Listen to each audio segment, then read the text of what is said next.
Welcome to Simplifying Interactive eLearning. My name is Greg Williams, and I will be your host for today's webinar.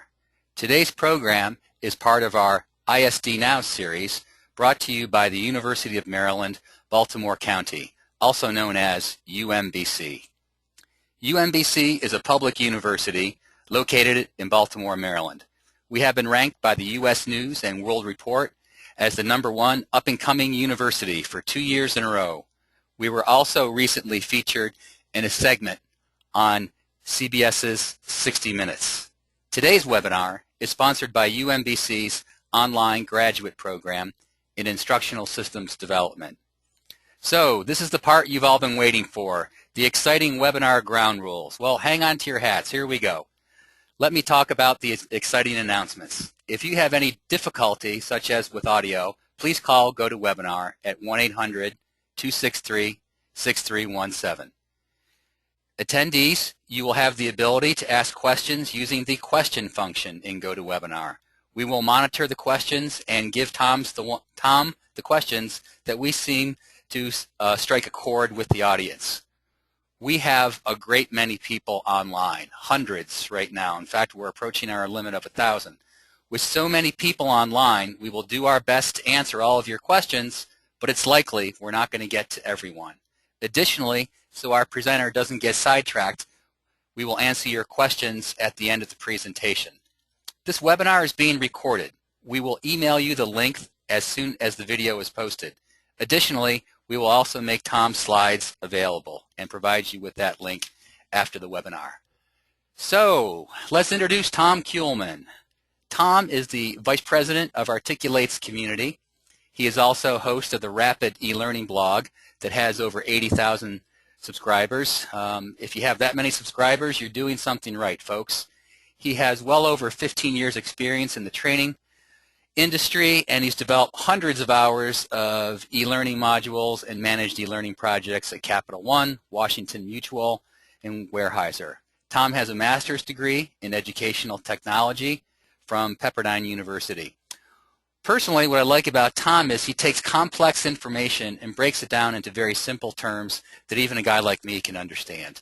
I also like how he relates to people in the real world who have deadlines, deliverables, and small budgets. Tom, are you there? I'm here. Can you hear me? I can hear you, yes. I'm going to turn over the presenter's wand to you. All right. And let me, okay, I'm going to go set up here. We're going to go into the presentation slides, and I'm assuming everybody can see that. And hopefully the flickering's gone away. If not, it's just a way for us to test if you have epilepsy or not. So what I'm going to do today is I'll talk about kind of this interactive e-learning. And I want to try to simplify some things. It's really, e-learning is kind of a broad topic because you have everything from, these authored courses to, all this online technology. And so I work with the authoring software, so most of the stuff I do in the blog is kind of around that. So a lot of what I'll focus on is that part of interactivity and building e-learning courses. But again, a lot of the principles would apply whether, those principles should apply whether or not you're building, say, traditional e-learning courses or you're building websites or social media sites. A lot of the concepts would be similar. So are you able to see my slides? I see a few comments here where people say they can't see the slides. I think they can see them now, Tom. Okay, yeah, there are no slides yet, so you should just see the title. All right, cool. All right, so the first thing I'll do is let's look at a few resources because I always try to give resources. And the slide's not refreshing, right? So, okay. I'll have to keep that in mind. There's about a 10-second lag. All right, so I apologize for that. So I'll talk real slow. So here's some resources. We have the eLearning Heroes community. It's the Articulate community. But even if you're not an Articulate user, there's a lot of really good resources in there. So the first is you've got a whole bunch of free downloads and templates and things like that. And then on the we kind of divided the community into two parts. One part is using the products and some of the software tutorials and those things. And so if you're an Articulate customer, obviously that comes in handy. But if you're not an Articulate customer, then we also, on the other side of the community, we have a lot of really good discussion about e-learning in a very general sense. So it's a great resource. There's close to I think 100,000 members or so in there now. So a lot of people doing a lot of different type of work. So it's a great way to connect with others, even if you're not using the software. And then there's my blog address as well. And the other thing is on the bottom of the slide, you should see a link here, a bit.ly link, and that'll have some additional resources that you can access, and my slides will be there as well. Tom, this is Craig. Yes. A number of people are chatting in. They can't see your slides. They're saying they see the resource slide, and they're not sure if that's where you are. That's the only slide I'm on. Okay. Yeah, Sorry. Okay.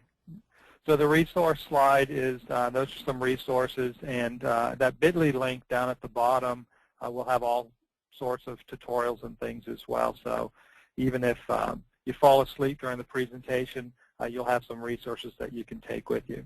Okay, I'm going to switch slides now, and let's talk a little about interactivity. It's interesting that in the, let me see, the slides still haven't refreshed. Okay, interesting. When we talk about interactivity, okay, I see it's refreshed. I'm sorry, the slides are just a little slow on the system here. So when we talk about interactivity, in the past when I've worked at organizations and I'm working with clients and they ask about interactivity, then they're always talking about the bells and whistles and those things. And so, then you're always in this conversation about, well, it's really not about the rollovers and mousing and those things like that. It's really about engaging the learner. So I want to talk about that today. So how do we connect or kind of blend those two things? So we have the interactive components of, the technology and working with that, and then working with the learners. So on this next slide here, I'm switching slide. You should see a slide that connect the learners to the content. That's really kind of the key part of this interactive process. So on one side, you have clients, or it could be you developing your content. And let me stop here. I see a lot of people saying they can't see slides. Yeah, I can see you fine. This is Greg, but I'm not sure. We do have a number of people chatting in that, yeah, we can't see slides, and then some say that they do see the slides. So yeah, I think for those who can't see the slides, I think that's just a result of the network that you're on, and whether those things are refreshing, because I can see it on my laptop as well. So we'll just have to go with what we have, and hopefully you can hear it and get some information. You'll get the content later. All right, so I apologize for that. You always run into these things when you do webinars. So let's talk about this connecting the learners to the content, which is really the essence of interactivity. And it's really, when you're an instructional designer, it's kind of what you do. So on one side, you have a client who's working with content, or who has content, and they want to teach, or they want to do something with that content. Hopefully it's some sort of performance objective where you're actually having people change their behavior or doing something. So they've got this content, and then on the other side you have learners who are in some way coming into this course, and they're getting this content, and their goals with the content is not necessarily the same goal as the client. As an instructional designer, you're kind of that bridge. So you serve the client that when you're building the courses, and this could be if you're the client as well. So you're building the courses, and from there you're my monitor's starting to flicker now. So you're building the courses for your client and focusing on content in this learning process. But then on the other side, you've got learners who are coming into it's into the course, and their expectations and working with the content are different. So as an instructional designer, you've got to figure out, how do I package this course content I'm doing for somebody and delivering it, and at the same time, what are the needs of the learners, and do that. And when you're building the interactive part of e-learning, that's really it, is how do you connect the learners with this content. I always see e-learning as a process that's kind of, or any type of structured learning like this, it's kind of an intrusive process, that people have a natural way of learning and acquiring information and practicing and doing things. And when you build courses, you're kind of intruding on what might be natural to the way they learn. Now, it's not necessarily bad, because a lot of times when you're building courses, you can compress time. So they might, in the natural process, it might take them 10 times to learn something, and it might take them 2 months to get the 10 experiences to do that. But in an e-learning environment or structured learning environment, you can compress that time. So intruding on the learning process isn't bad, but when you're building e-learning courses and when you're building interactive courses, it's all really about how do you connect the learners to the content. And we're going to look at that here. So I kind of see it as a two-part process. So you have on one side, you're building this knowledge, so it's a cognitive process.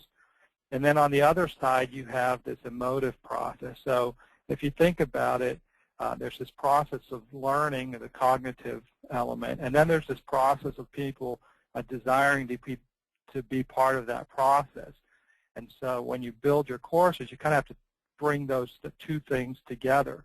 A lot of times in the e-learning courses that I see, and I talk to a lot of people at the conferences and see a lot of the courses that they build, and we focus so much on the cognitive part that we forget the emotive part, or we forget the part that appeals to the person's senses, appeals to them emotionally. I was reading a book the other day, and they referenced a study in there about websites, and one of the concerns with websites is the security, and so they were saying, well, how do you know if a site's secure or not? What's interesting is that in this study, about 41% of the people found their number one thing that they found to evaluate whether that site was trustworthy or not was the visual design. So they assigned, when they looked at the course, they assigned a value to that. Their perceptions then determined that this was more valuable because of the way the course, that particular website was designed, the way it looked. So it's the same thing with e-learning, that when you're building e-learning courses, there's the instructional part of it where you're building knowledge, but there's also that part where you've got to appeal to people and appeal to their senses and their perceptions, and so you need to pull them into the course. And when you can do those two things together, I think you build really effective e-learning, and it leans more towards where you can make it interactive. So it's not an either-or proposition, and so let's look at a few simple tips when you're getting started with the courses. Again, like Greg was saying, I like to kind of simplify things. So what are some practical things I can do? So the first thing is make it as simple as you can. So this is just, I was out looking for some images. So this is a simple example, but if I wanted to show you what broccoli looked like, on one image you have, here's the broccoli. It's real simple. The other image, you've got a lot of other stuff going on. Now, it doesn't mean it's a bad image, but it's just, if I wanted to show you what broccoli looked like, then I've got to then go through all that other content, because you've got, looks like there's potatoes and mushrooms and carrots and peppers and all sorts of other things. So I've got to weed through all that other information to be able to focus on broccoli. And it's the same thing when you're building e-learning courses, is that you've got to keep it as simple as possible when you're building the content on your screen. One of the things I like to tell people is that everything that you have on that screen is there because you put it on the screen. It's not like you got up to go get a cup of coffee and you come back and somebody there's a clip art of a rose on the screen. It's like, oh, well, there's a rose. I guess I'll just leave it on the screen. The thing is that everything that you place on that screen, whether it's a static image or something, or it's an interactive button or any type of interactive component, everything that you've placed on the screen is there for a purpose. And if you start with simplicity, it's going to help in the teaching process. If you have too much on there, you've got to work through all that other stuff that's on there. So like in the case with the broccoli image, being able to compare broccoli to other things in the screen is not bad, and that might be part of the process later on. But if I just wanted to show you what broccoli is, I'd have to then pull that out of everything else. And so that's just a little bit extra communication, a little bit extra teaching involved in that. So when you're building interactive e-learning, keep it simple, keep it focused. Another key thing is, and this is one I run into a lot, especially because of the authoring tools, and that the tools are getting easier to use, so it's easier to do the interactive stuff with it. The thing is, you need to learn to use your tools, and for a couple of reasons. One is it teaches you what you can do. So a lot of times you don't know what you're able to do because you don't have enough knowledge of the tools that you have. The other thing is sometimes you don't use the tools appropriately. One of my favorite examples is that this person had emailed me, and he had built out an Engage interaction. And so Articulate has the Engage software. It's a pretty simple application to use. And one of the interactions is an image, and then you have these arrows that you can use to point things out on the image. So a lot of people would use the interaction for like a product training or point out things on a diagram or something. So typically it's just a single image, and then you have multiple arrows that you can have come in and out to highlight things on the image. So the person who'd emailed me had built out this course, and it was 25 slides or so, and each slide was that Engage interaction but repeated 25 times. And so in that Engage interaction, what should have been one interaction with 25 arrows ended up being 25 interactions with a single arrow each. And so when I was talking to him about why he did it that way, he was saying, well, he didn't want it to look like PowerPoint, which was his first design choice, and then the other was he didn't understand that the tool could actually do all that as a single interaction. So one is his course initially was kind of clunky because of that, because you're loading 25 applications or 25 flash files rather than a single flash file. So I use that as an example because you're going to make the best interactive e-learning when you really understand the tools and what you can do with the tools, and you use them appropriately. Just because you have capabilities with the tools doesn't mean you have to use everything that the tool offers. And at the same time, sometimes you don't know what the tools offer, so you end up doing more with the tool than you probably need to. So learning to use the tools, and this is really where connecting with your user community comes in handy. The reason is the user community, they're the ones who actually know how to come up with the best practices for the tools. So the software companies like Articulate, they'll develop tools with features, but it's really the users who are solving problems every day and working on courses that will come up with the features for the tools. And then here's a bonus tip, because I was trying to find an image I didn't find, so I just put a cute dog in there because sometimes it's easier to distract people with goofy images. All right, so the other tip here is to avoid the Franken course. I had a person that emailed me and said, I have been reading your blog for a couple of years or so. I finally got around to building a course, and I applied every tip that you ever shared into my course. And sure enough, when I looked at the demo the person had built, it did have every tip I ever shared. And so it was really more like a museum to the a rapid e-learning blog rather than an effective e-learning course. So I think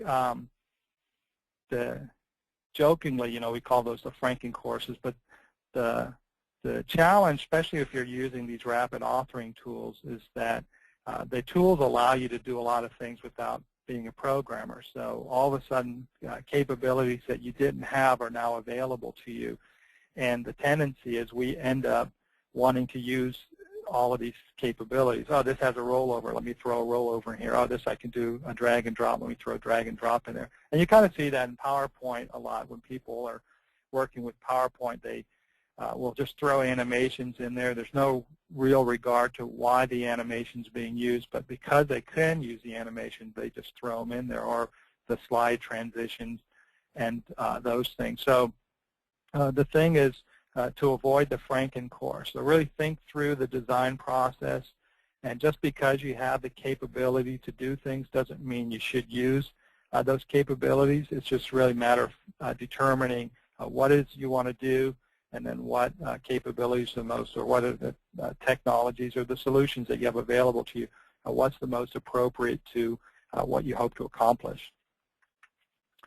Another key thing, and while this doesn't really have anything to do with the technology, it's to respect your learners. That's probably the key thing to building interactive content. So I like to tell people, they're not the Three Stooges, right? So when I've worked in places in the past, and the clients I've worked with, they act as if the people, they'd always be like the people on the floor. So the people on the floor, we can't use suits in this image here because the people on the floor wear jeans, and so they somehow would be confused because the characters are wearing suits and not jeans. Or the people on the floor aren't smart enough to figure this stuff out. So we have to do all these things to kind of dumb down the process.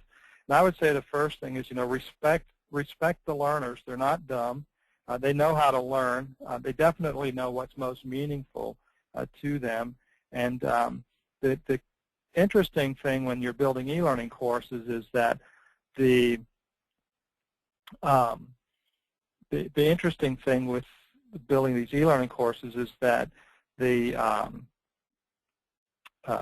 more meaningful the content is to the learner, the less you really have to do to focus on trying to make it gadgety. So a lot of times people will try to add all this interactive content to the screen, thinking that that somehow is going to make the course more meaningful to the learners. But if you make the content meaningful, if you're really connecting what you're doing with the learners, then you really don't have to spend as much time on kind of the bells and whistles or the gadgety part of e-learning. And a good example of that is like Google. If you have a need and you're going to go search Google, you're going to do a search, you're going to find the information you need to help you learn to do something, but you're not in that process complaining that somehow Google's not interactive enough, or doesn't have rollovers, or doesn't have this, because you're really focused on meeting the needs that you have. And so the more you can do that in the learning process, the better you're going to be at building interactive content, because it really starts there. The other thing is to set really clear expectations when you're building your courses. A lot of times you get these courses and you're not quite sure what you're supposed to do or how long it's going to take, and those things. So I think there are a few things that you want to be able to clarify up front, because again, if we go back to that emotional part of the perception the person has about the learning, if they come into that and they see it's a 2-hour-long course, you probably, unless they're prepared for a 2-hour-long course, they're probably already rolling their eyes thinking, oh, great, especially if it's one of those 2-hour-long bullet point courses. So the thing is really help them understand what's expected in the course and the commitment they need to make. And then from there, they kind of understand, why am I here? What's my expectation? In the process of going through the course, where am I at? I, again, view a lot of courses, and one of the things I see is I would say it's kind of a common issue with the courses, that once you're in it, you're not quite sure where you're at in the process. So do I have another 5 minutes left in the course? Do I have another 20 minutes left in the course? Am I halfway through? Am I a third of the way through? And then the other part is, how am I doing? What am I learning? And getting some feedback in there. So setting clear expectations and then working them through that process and letting them know what the expectations are up front, and then as they're going through the process, letting them know where they're at in regards to that. This is an area that you can probably improve, or not you, but there's opportunities for improvements in engaging the senses. So e-learning courses, and mostly kind of in the way I see them in the authored course environment, they typically tend to be just text, and so there's an opportunity to make use of all of the media.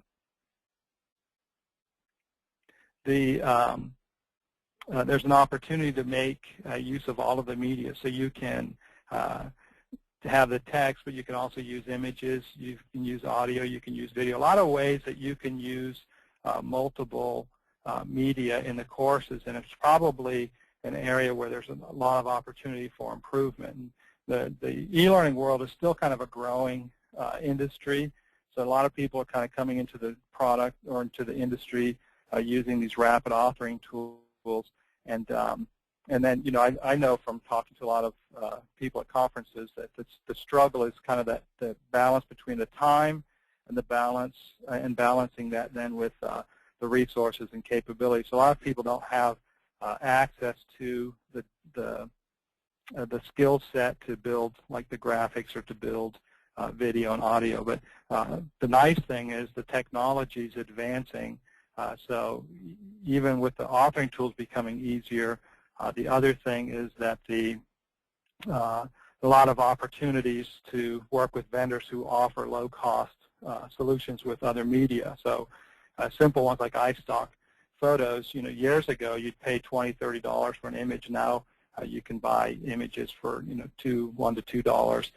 You can buy flash files, videos. There are all sorts of asset providers like that. So it really opens the doors to access to the media, and then it's just a matter of using that media in your courses and helping, again, to make the course much more dynamic that way. A key thing, too, is letting them choose how to learn, which is probably one of the struggles people have, especially on the corporate side or in the government work as well, because a lot of times there's this requirement to kind of lock down the navigation of the content. But a way you can really make the courses more interactive and engaging for the learners is giving them the opportunity to choose how to learn. And a good example of that is when you think of going to a bookstore, to library, and you look at books. How would you use a book? If we follow the lockdown navigation process that a lot of organizations use, you essentially would say, okay, you start at the table of contents, and you can only go to page 2 after you've gone to page 1, and then after page 2, now you can go to page 3. So you can never skip ahead. You can never look at the index. People approach the learning in different ways. So some people actually want to go through it in a very linear process. Some people want to jump around. They want to kind of get a sense of what's in the course, and then test different areas, and then see how they do, and then kind of go back to the beginning.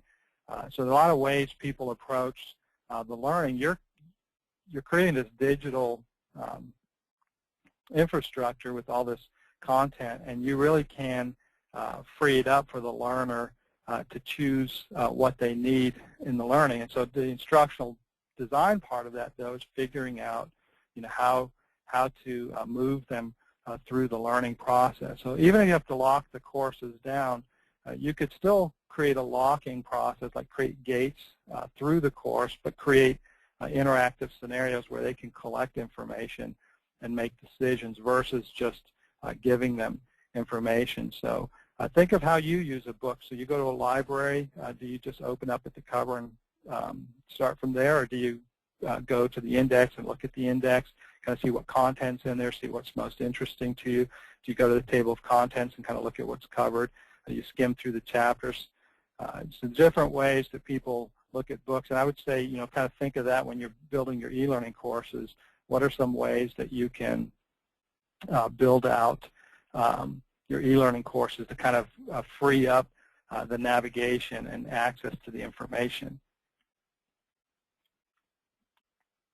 So this is where, again, it's kind of following on the same thing. It's giving them the opportunity to explore the content. So, where do you want to go in the course? And so there are a number of ways you can do that. One of the examples I have is, in a previous place, we were training new managers on a bunch of different company policies. And so what they wanted to do was, which is kind of standard for a lot of e-learning courses, let's show them the policy and kind of repeat what's already there and then ask them some questions, give them a quiz, and then let them go on. And my thought was, people don't come to work and just read policies. They come to work and things happen and they make decisions. So the question is, how do you get them to make decisions? So in the case of the managers, what we did is we just threw them into situations where they were able to make the decisions, and then we provided the policy. So what we would hope to do is create an environment where they had to make decisions, and then if they weren't able to answer that or weren't confident enough to answer it, we were able to provide access to resources. So we could still teach them about the policies, but instead of us forcing the process or a linear process on them in the learning process, what we did is we gave them the opportunity to look at a scenario, determine what type of decision they needed to make, and then gave them resources where they could collect the information they needed to make decisions. And then, you could build in hints and different things like that so that they don't feel completely lost in the process. But allowing them to explore, allowing their curiosity to come into the learning process is a key part to keeping it in that interactive part of the e-learning. Another thing is keeping it relevant. The more relevant the learning is to the person taking the course, the more likely they are to learn. So that's always kind of a key part. And while we hear this all the time about the relevance and those things, it's interesting how disconnected a lot of the e-learning is from that. So a lot of organizations just have content, and it's just all about let's get all the content out. I don't know how many times I've taken courses at organizations about not being involved in taking bribes, although I was never in a position to actually get bribes. I wish I was that important to be bribed to do something, but I was never in a position to take bribes, and yet, there's probably like 3 or 4 organizations I've worked at where I've had to take courses on how not to take bribes. And so, and then they tend to be these long courses. A lot of times they these big scenarios, and so instead of just giving me 5 bullet points on, here's why not to take bribes, or, here's our policy on how not to get caught taking bribes, they would just make everybody go through a course. So it wasn't relevant to me, and so, I immediately kind of tuned out, and you start thinking of ways to keep clicking through the course to get to the end. So the key thing is figuring out, you've got this content, maybe you're in an organization, you've got content, and the content is important probably to that learner in some way. So it's figuring out, how do you take this content and make it relevant to the learner, help them see the relevance. A good way to do that at the corporate side of things is meet with some of those learners and say, we're building courses on these topics. How would you use this information, or where do you find this information to be relevant, or can you tell me times where you've had to deal with this? And they'll actually come up with some good examples, and those could be then the basis for some of the tutorials and the scenarios and things that you might build in your course. Another key, let me get some water here. Another key is to avoid just the telling. You know, probably one of the negatives to a lot of e-learning courses today is that they're just linear, and here's an information dump, and you're just going to click next and get to the quiz. And so to get away from the just telling part and then get back to allowing them to look for information. And I think kind of a push-pull model works. So kind of going back to that scenario I was talking about earlier with the new manager training, we could just push the information out. So we could say, here are the company policies, da-da-da, and kind of go through that. And, you know, we'd meet the requirement of pushing the information out, but don't really meet the requirement of getting the person to learn. But if you can frame the content in a way that it's meaningful for them, or they need to make some decisions, and then give them an opportunity to pull content or pull the information they need to make decisions, they're going to be more involved in the learning process. And, you know, depending on how interesting you make it, they could be really engaged in that as well. So instead of pushing, figuring out how do I get the learner to pull information rather than me just pushing all the information out there. And I know whenever I present this idea at conferences, people will tell me, you know, I work in this company and I've got to lock all the navigation. And if that's the case, I think you could still create the locking if that's what the organization requires. But what I would do is I'd take the information, put it into little mini modules, and create little push or little pull environments, and then lock it in terms of advancing from one pull environment to the next. So you can still kind of create a locked process in there so that you can assess their understanding of the content before they can move on, and still make it meet their requirement for locking. Or, you know, they typically are locking the courses because they're worried that people aren't getting the information. So in the pull environment, you can really create a way to assess their understanding because they're pulling information and making decisions. And so that kind of becomes your assessment. And then you can lock it so they have to be able to advance through that to get to the next piece of information. So there are ways you can work that out, some creative ways to do that. So again, here's an example from one of the scenarios we had. You know, we might start with, you know, here's the company safety manual and kind of explain what you need to do, or we can just start with, you know, a person fell down at work, they hurt their knee, what should you do? And in most cases, that's kind of what's real to an organization. The company might have all sorts of policies, but they typically aren't going to, they typically aren't reading all these policies at work, and they're maybe not even aware of all the policies. But if you throw them in a scenario and they can make decisions, and if they're not able to make the right decisions, you can give them feedback. So that's how you what would normally be pushed out to them. That's how you can push it out. They make decisions. So the information you might have just been a click and read type course, you're able to push that information out as they make decisions in their feedback, or as a resource for them to pull in to make their decisions. So some simple scenarios. I like to keep things simple, so I just have the 3C model. So the first one is here. It's the challenge, choices, and consequences. So the first thing is, you know, put the learner in a position where you're challenging them to make a decision. They've got to have some way to make decisions, so you give them some options in their decision-making process. And then the options that they select, their choices, will produce consequences. And so I kind of like that as a simple way to think of the interactive component. So challenge them. Because they're working on a screen, you know, there's got to be something they're doing, so they're going to make a decision. It could be rollovers, drag, drop, click, doesn't really matter. You're going to give them some choices in their decision-making process, and then those choices produce consequences. And from there, you could, you know, maybe the consequence is another challenge. It doesn't have to be just a challenge, choice, consequence. It could be challenge, choice, another challenge could be the consequence. So you can kind of build that way. So the challenge with building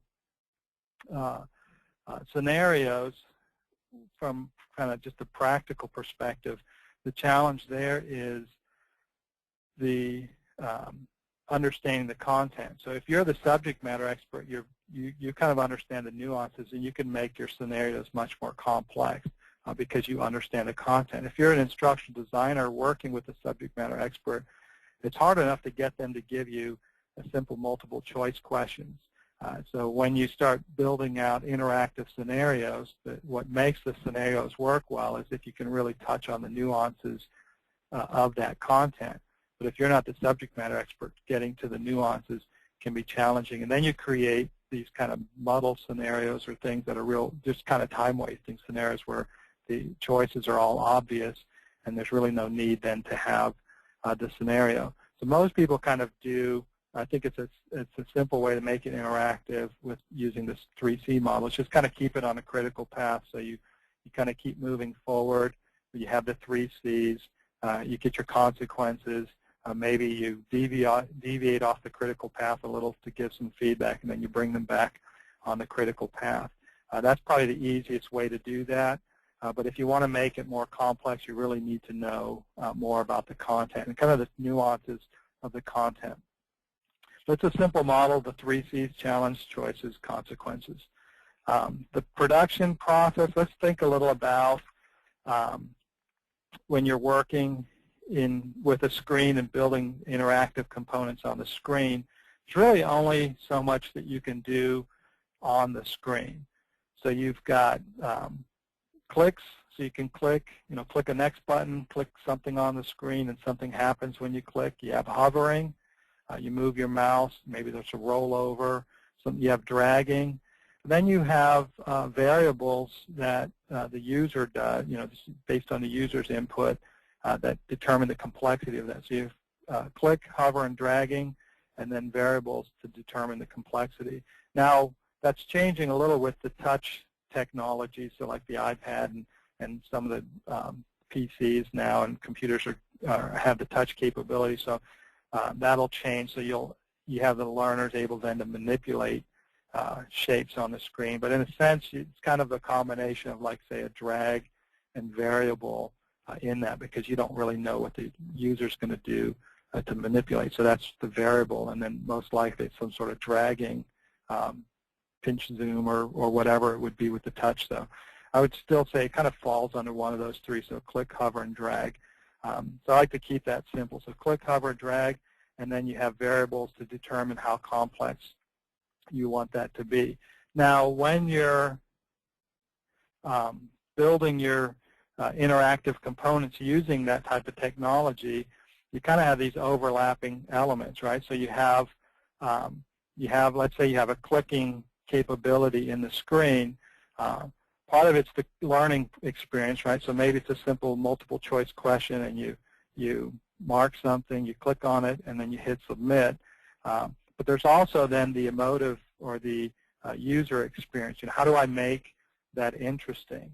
So it's combining what you're doing to foster the learning, but at the same time, what are you doing to make the user experience dynamic as well? So it's interesting, because when you're in the e-learning space, people are always complaining about what they would say the eye candy and all that. But people who don't do this stuff for a living, you throw something out there with rollovers, and while it's a novelty initially, there is something about being able to interact with content on the screen.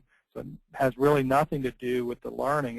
It's just really the people like to sit there and roll their mouse over and see what happens, and they click on buttons and see what happens. So there's that user experience, and combining it then with how you're building the instruction.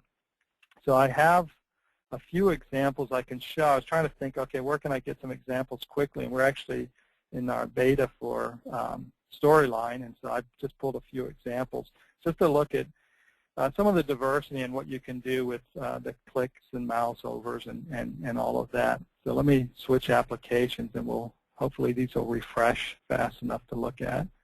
So again, these are just examples. They're in the beta, so they're not necessarily all polished, but they kind of give you some ideas that there's variety in what you can do. So in this one, here's a simple click, right? The click next button. So there's a click feature, and then again, just simple click and then you submit, and then here we get our feedback, and then let's see if we get the monkey. And there's audio and all that with that. So that would be one simple example. And let's switch this out to some of these others that I have here. So I'm assuming the screen is refreshing now. Here's one I thought was kind of interesting. It's kind of a good example of combining media with the clicking. So the idea here is you're going to watch a video, and you're actually going to click on the video. So it's really just a transparent hotspot that you can click on when you see a hazard. So it might not refresh right on here, but we'll see how this works. So here's a video running, and then when I see a hazard, I would click. So in this case, there's a hazard here. You can see simple. It's a click and reveal interaction, but it's clicking the next button is also a click and reveal interaction. In this case, you have a video, and then you just have a click and reveal interaction on top of the video. And so from a user experience, much more interesting and engaging than it would be if it was just a slide with text on it. So let's see here. Let me shut that one down. Here's one again. This is kind of a good example David did, and it shows a couple of ways you can do something. So same information. Here's just kind of simple markers. You can roll over, get information. You can click and get information that way. And then on this example, it's really just a little magnifying glass that you can put over some hotspots. So same information. The type of interactivity is a little different. Again, there's no right or wrong when you do these things, because in the first example, it was just I'm going to get information. I can click on it, right, and get information. Or here, I'm going to use a dragging capability and drag on it and collect information. So the user experience is different. The information from the learning process, the information would be the same, but the user experience is different. And people like to, I always say, when I'm working with people, is figure out how you get them to touch the screen, so to speak. How do I get them to interact with the content on the screen? So you're building your learning process, and there are things they can do. So you've got that click and reveal. You've got the mouse over. You've got the dragging. So those are kind of the technologies or the capabilities available to you. Now, how can you incorporate those into the learning experience? So it's not a right or wrong. It's probably just more about what's appropriate or most appropriate to your learning process, but a lot of different ways you can do that. Here's kind of a simple drag and drop activity, kind of a simple sorting activity that is pretty typical in an e-learning course. And then here's one using a dragging activity. In this case, the idea here, you don't have the audio, but the idea here is that you have different subject matter experts. So this might be like what would be equivalent to, say, 3 bullet points or 3 slides. So instead of having you click through slides, I'm just going to take a microphone and drag you to take the microphone and drag the microphone to a character, and you're going to get the information that you might have just gotten on a regular screen or slide. Here's another drag and drop. David built this, and I saw somebody ask what these were built in. This was actually from the Storyline beta, because I was looking for some examples, and we have a whole bunch of them in there, so I thought, well, this is a perfect place for me to find them. So here's a nice one. Again, it's a drag and drop. Now, he designed it kind of like a lotto ticket, but you could have information in here, and again, it's a way to collect information. The lotto ticket's not going to work for everybody, but the idea of being able to use this drag and drop thing and kind of scratch through and collect information that you can then use in your course. So let's say you're creating a pool type interaction, and you want them to make a decision. They've got to go out and collect information. So using the drag, in this case, a dragging activity would be a simple way to collect it. Now, how I would use this, I don't know. Maybe this probably works better. Maybe if I'm working with some kids and they need to find animals in a zoo or certain types of, sorting activity, this type of activity might work for them. Let's see here's another one, again, using drag. In that first activity, we use dragging as a sorting activity, so we have the learning process. Here's just a simple way to use navigation. So instead of having a click and reveal or a click button to go to a new screen, we're just going to take a character and go to a new screen. So again, the interaction, you're going to the same information, but you're just using a different capability in the software to do that. So there's a few more examples. Let's see here what I got here. This is Jeanette did this one. This is a simple rollover activity. Again, shows people. It's weird because when you do this stuff all the time, it just seems like this is simple. But people who don't do this all the time, they go here.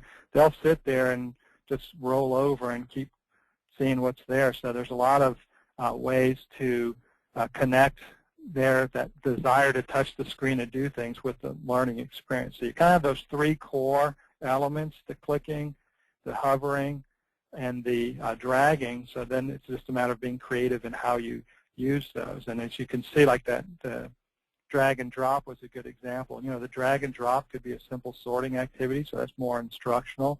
Or it could just use the dragging component. So instead of having a next button, we're just going to have a dragging component so I can drag a person to the next slide, so to speak. So a lot of things you can do. These are just some simple examples that I wanted to show you that I just had happen to have handy to me to just kind of look at some of the variety of what you can do. The key thing in all of this is that the interactive part of e-learning is, you've got all this content, and how do you connect the learner to the content? And a lot of the e-learning content that I see, people are pushing content out, just pushing, but there's really a lot of neglect to the learner. So I think the key part of building interactive e-learning is, how do you get the learner to interact with the content? So that's typically then we think of the technology, so mouse overs and drag and drop and all that. But it really starts at where the learner's at.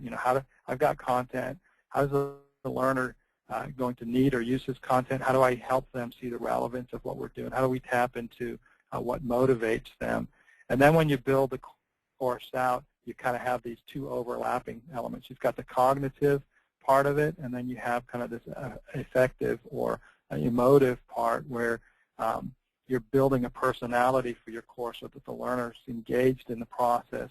And somebody was saying, that you can't really separate what people think from what they feel. And so in a sense, you're kind of doing that. It's like the thinking part is the content, and the feeling part is that emotive part. And how do you combine what they think about the course with how they feel about the course? And I think that's really where you get, you kind of find that sweet spot in the interactivity. So we can go ahead and open it up for some questions. I saw there were a bunch of questions coming through there. First, I apologize for some of the technical issues on there, and hopefully you got most of the slides. I'll have the handouts available, and the demos were in the Storyline beta. I've had a lot of people. I even saw a few people were asking. So if you're interested in participating in the beta, I put the address there. You can just send an email, and then we can get you in on the database, and then we'll invite people in as we do that.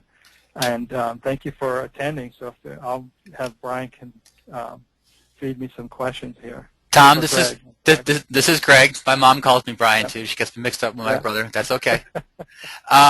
We had a lot of questions in general because we have over 900 people online. So we're obviously not going to get to every question, but right at the very end there was a huge flurry of questions in the question box about the examples that you used, about how did you create these, what did you do, how did you do it, how does it relate to PowerPoint, is that a glimpse of Storyline, et cetera, et cetera. So there seemed to be a lot of interest right there. Okay, yeah, so the examples I had, because I was looking for some the other day, and we have a whole bunch in the Storyline beta. So these examples all came from the Articulate Storyline beta.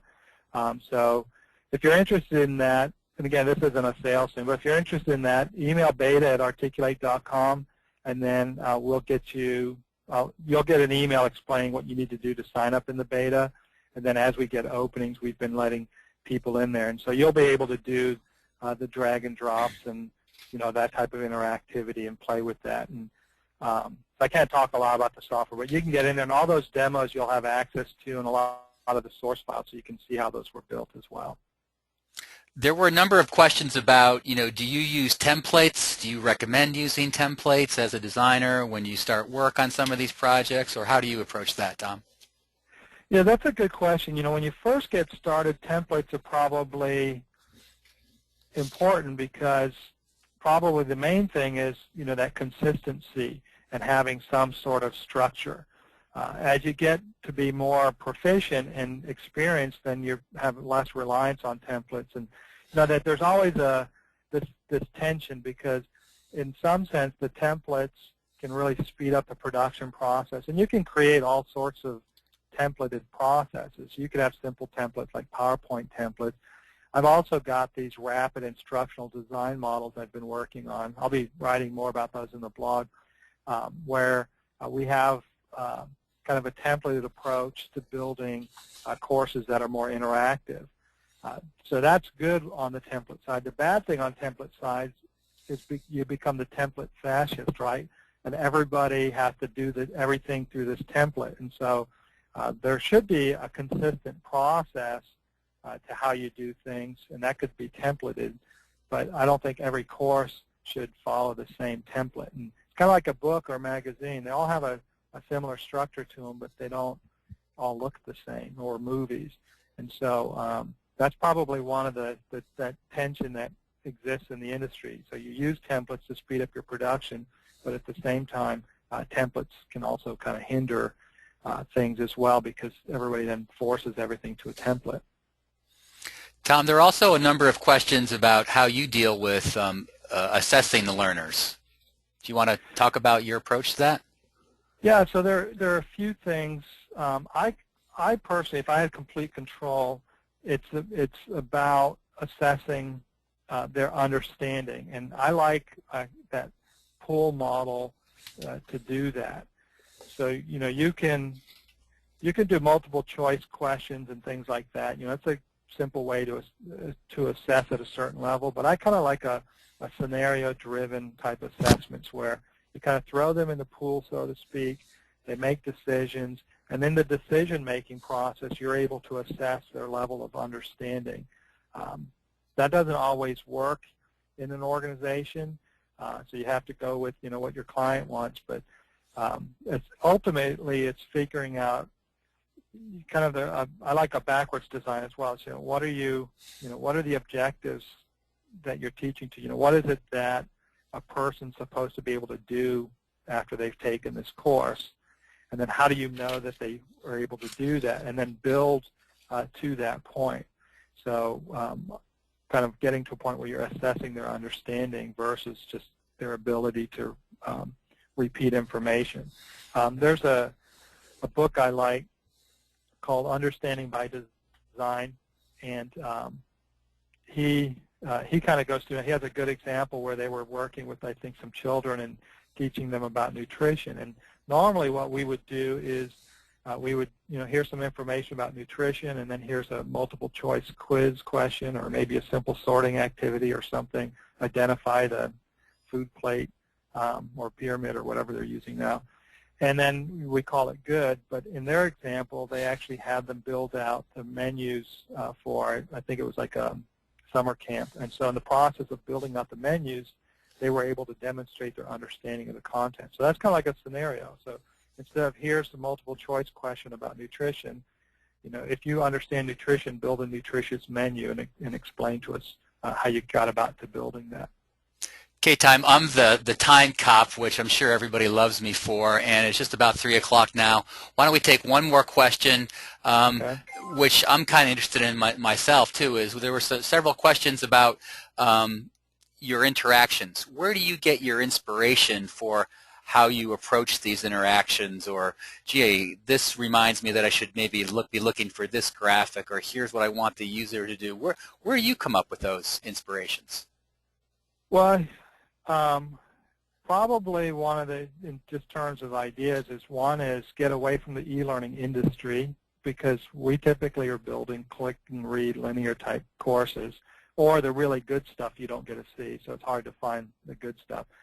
I like to look at website template sites, you know, like Template Monsters, or some of the just the WordPress blog template sites. A lot of the multimedia journalism. You know, you go to any of these online newspapers now, and every day they've built some sort of device where you know, they've built some sort of interactive e-learning where they can go through key news points. And so when you look at how they do things, but when you break it down, you really have those three things: so the clicking, the mousing, and the dragging. And then how do you make how do you use those things to make it interesting? So it's just kind of playing around and being in a community and asking people for ideas and connecting with other people who do things. You know, there's not a lot of good examples, so the being with the e-learning or getting outside of e-learning and looking at what the multimedia journalism and those industries, what they're doing is a good way to get ideas. Okay. Well, thank you all very much. Tom, thanks for a great presentation. Ladies and gentlemen, the video recording will be available to you. We will send you a link to that when that is ready. Tom's slides will also be available to you. And we want to thank you for attending. We know that your time is valuable, so we really appreciate your decision to spend some time with us. You will receive a brief 8-item evaluation via email. Your feedback's important, so we hope you complete it. Our next webinar is coming up in February with Richard Byrne. Richard is the person behind the wonderful website Free Technology for Teachers. We hope to see you there.